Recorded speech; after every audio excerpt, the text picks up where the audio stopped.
सभी दोस्तों को सादर जय भीम। दोस्तों, तो आज है 3 जनवरी यानी माता सावित्रीबाई फुले की जयंती। तो हम उन पर एक छोटा सा गीत आप लोगों को सुना रहे हैं। कहते हैं,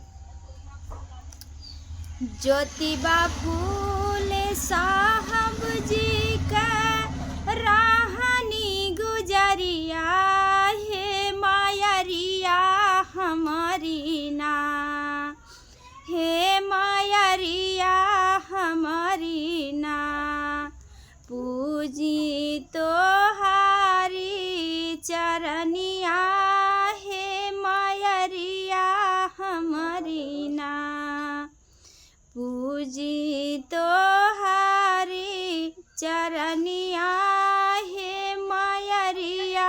हमारी ना, नाही साथ राहे माई के शेरवा सवरिया हे मायरिया हमारी ना, हे मायरिया हमारी ना, करें पैदल माई सफरिया हे मायरिया हमारी ना, करें पैदल माई सफरिया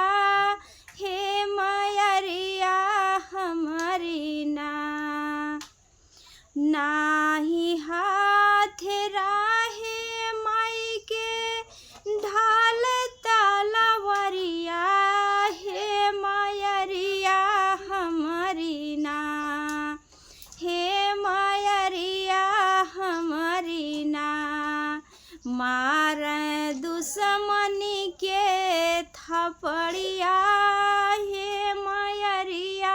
हमारी ना, मारे दुश्मनी के थपड़िया